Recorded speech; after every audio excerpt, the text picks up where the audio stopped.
Halo, selamat datang di channel kesayangan kita semua. Kajian Islam Masa Kini Channel. Di program info seputar haji, sejarah, ketentuan, dan hikmah disyariatkannya ibadah haji. Ada manfaat dan hikmah luar biasa di balik ritual ibadah haji.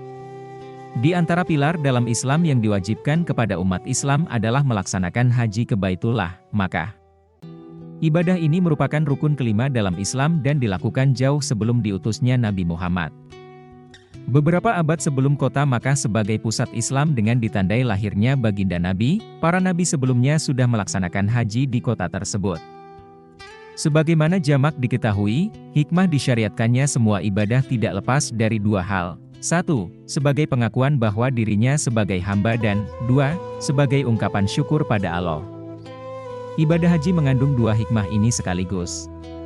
Pertama, ibadah haji adalah manifestasi penghambaan, serta wahana menampakkan kehinaan dirinya, seperti yang terlihat ketika ihram. Orang berhaji dilarang untuk menghias dirinya meskipun sebenarnya boleh dilakukan di luar haji.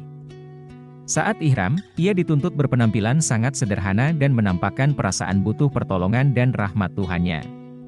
Kedua, ibadah haji juga merupakan wujud ungkapan syukur atas nikmat Allah.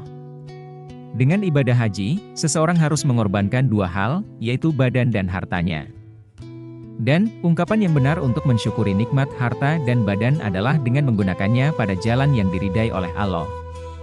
Mengenai dalil diwajibkannya haji ialah dalam Al-Quran Allah berfirman, artinya, dan, di antara, kewajiban manusia terhadap Allah adalah melaksanakan ibadah haji ke Baitullah, yaitu bagi orang-orang yang mampu mengadakan perjalanan ke sana. Barang siapa mengingkari kewajiban haji, maka ketahuilah bahwa Allah Maha Kaya, tidak memerlukan sesuatu dari seluruh alam. Quran Surat Ali, Imran, 97. Dalam sebuah hadis, Rasulullah bersabda, artinya, wahai manusia, sungguh Allah telah mewajibkan haji atas kamu sekalian, maka kerjakanlah haji, hai muslim. Syekh Hatib Asy-Syarbini dalam kitab Mughnil Muhtaj mengatakan, ibadah haji ke Baitullah Al-Haram sudah sering dilakukan orang sebelum diutusnya Nabi Muhammad.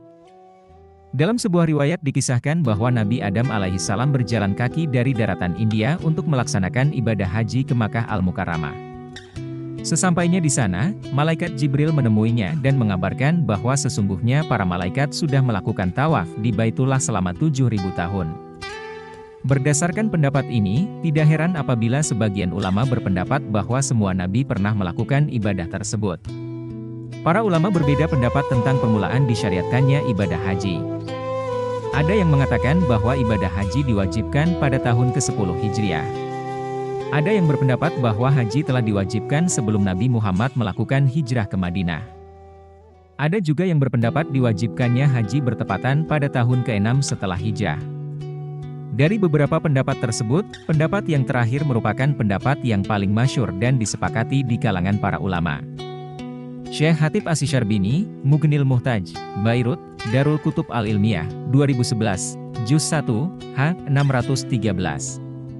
Definisi dan ketentuan hukumnya. Secara etimologi, para ulama mengartikan haji dengan makna, bermaksud, menghendaki, atau menyengaja, kasdu. Sedangkan secara terminologi, haji adalah bermaksud menuju Baitullah Al-Haram, Ka'bah, untuk melakukan ibadah tertentu, haji. Secara umum, hukum ibadah haji sendiri adalah fardu ain menurut kesepakatan para ulama. Namun, dalam pemilihannya, hukum haji bisa mempunyai hukum yang berbeda, sebagaimana yang disampaikan Habib Hasan bin Ahmad. Di antaranya, yaitu, fardu ain ketika semua syarat wajib haji terpenuhi, Islam, balik, berakal, merdeka, dan mampu. Hukum ini berlaku bagi semua umat Islam. Fardu kifayah, yakni haji yang tujuannya untuk meramaikan Ka'bah pada setiap tahunnya. Sunnah, seperti hajinya anak kecil, budak, dan hajinya orang yang mampu berjalan kaki dengan jarak lebih dari 2 marhalah, kurang lebih 89 km, dari kota Makkah. Makruh ketika dalam perjalanan menuju Makkah, keselamatan jiwa akan terancam. Haram, seperti hajinya perempuan yang pergi tanpa disertai mahramnya ketika kondisi keselamatan dirinya dalam keadaan terancam atau pergi haji tanpa adanya restu suami. Habib Hasan bin Ahmad bin Muhammad Al-Kaf, Takrirat As-Sadidah, H. 470472. Hikmah disyariatkannya haji. Hikmah disyariatkannya ibadah haji sebenarnya tidak jauh berbeda dengan ibadah yang lain, seperti sholat jamaah, sholat Jumat, dan 2 sholat hari raya, yaitu tampaknya persatuan umat Islam. Islam menginginkan adanya sebuah ibadah yang bisa menghilangkan sekat kaya, miskin, tampan, jelek, kulit putih, kulit hitam, atau lainnya. Di sisi Allah, semuanya sama. Oleh karenanya, tentu adanya ibadah-ibadah yang telah disebutkan tidak lantas mempersatukan umat Islam secara mayoritas. Ibadah itu hanya bisa mempersatukan umat Islam di tempat mereka masing-masing. Tentu tidak dengan ibadah haji. Ibadah yang satu ini mampu menampung semua umat Islam yang telah memenuhi kewajiban-kewajibannya untuk bersatu dalam satu baris dan satu tempat. Syekh Ali Ahmad Al-Jarjawi mengatakan dalam kitab Hikmatut Tashri' wa Falsafatuh, bahwa Allah mensyariatkan ibadah haji agar umat Islam dari seantero negeri bersatu dan berkumpul di satu tempat yang sama, mengesampingkan semua perbedaan yang ada, mulai dari suku, budaya, negeri, mazhab dan lainnya. Mereka semua berkumpul di atas satu nama, yaitu Islam. Sebagaimana disampaikan dalam Al-Quran, Allah berfirman, artinya, wahai Ibrahim, serulah manusia untuk mengerjakan haji, niscaya mereka akan datang kepadamu dengan berjalan kaki dan mengendarai unta kurus yang datang dari segenap penjuru yang jauh. Quran Surat Al-Hajj 27. Ketika semua umat Islam dari berbagai tempat telah berkumpul di Makkah, maka akan tercipta darinya sebuah hubungan erat dan timbulnya kasih sayang antar satu dengan yang lainnya. Dari Indonesia akan mengenal orang Arab, begitupun sebaliknya. Orang Turki akan mengenal orang India, pun sebaliknya. Orang Barat akan mengenal orang Timur, pun sebaliknya. Dengannya, akan sangat tampak bahwa mereka bagaikan saudara dari ayah dan ibu yang sama. Dengannya pula, akan tercipta sebuah hubungan yang diikat oleh agama Islam dan tidak akan bisa dipisahkan oleh perbedaan ras dan suku, budaya dan bangsa. Tidak sebatas itu, adanya perkumpulan di bawah naungan agama Islam, dengan satu ibadah, satu bacaan, dan satu tujuan, yaitu meraih ridhanya. Mereka juga bisa berbagi kisah-kisah inspiratif dari negara mereka masing-masing, berbagi cerita perkembangan Islam dan peradaban lainnya.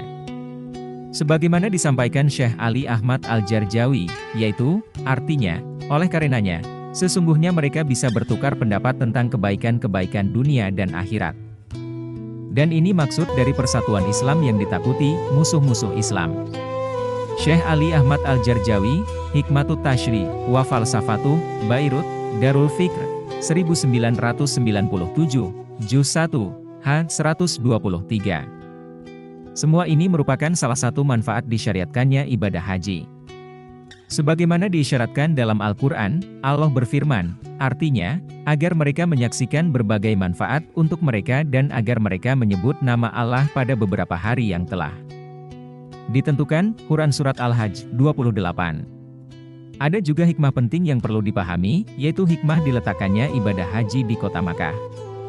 Selain keagungan Ka'bah yang tidak ternilai keagungan dan kemuliaannya, Makkah sendiri sebagai tempat dilaksanakannya ibadah haji mempunyai beberapa keistimewaan, sebagaimana disampaikan Syekh Al-Jarjawi. Di antaranya, 1. Kota Makkah merupakan tanah air Nabi Muhammad, yaitu tempat dilahirkannya Rasulullah. 2. Makkah merupakan kota suci sekaligus menjadi awal munculnya agama Islam. Dari sinilah cahaya Islam mulai menerangi berbagai penjuru bumi. 3. Dengan melakukan haji, seseorang akan mengingat perjuangan Nabi Ibrahim alaihissalam ketika membangun kiblat, mengingat merupakan hal yang sangat bermanfaat bagi umat Islam. 4. Makkah merupakan kota yang disucikan dan dijaga dari orang-orang yang beragama selain Islam. Sebagaimana sabda Rasulullah, yaitu, artinya, tidak akan berkumpul dua agama di Jazirah Arab. Syekh Al-Jarjawi, Hikmatut Tashri' wa Falsafatuh, 1997, Juz 1, H. 176. Dari penjelasan di atas, dapat disimpulkan bahwa disyariatkannya ibadah haji tidak hanya sebatas tentang ibadah biasa, lebih dari itu, adanya ibadah haji justru sebagai bukti akan persatuan dan kejayaan Islam, serta sebagai bukti kekompakan pemeluknya. Juga sebagai ajang tukar pendapat satu suku dengan suku lainnya, satu negara dengan negara lainnya. Tidak hanya itu, ketika sudah ada di Baitullah, tidak ada perbedaan antar umat Islam, Semuanya sama-sama sebagai hamba Allah dengan tujuan yang sama pula. Mereka tidak dibedakan dengan berbagai identitas yang mereka miliki. Sangat disayangkan bila semua umat Islam lupa dan tidak mengetahui semua manfaat dan hikmah luar biasa ini. Mereka melaksanakan ibadah haji hanya sebatas ingin menunaikan kewajiban belaka yang harus ia laksanakan, namun lupa akan hikmah dan manfaat luar biasa yang ada di dalamnya. Bagaimana menurut Anda? Jangan lupa subscribe, like, dan share. Karena subscribe itu gratis guys. Tunggu di video dan info menarik berikutnya. Dadah semua.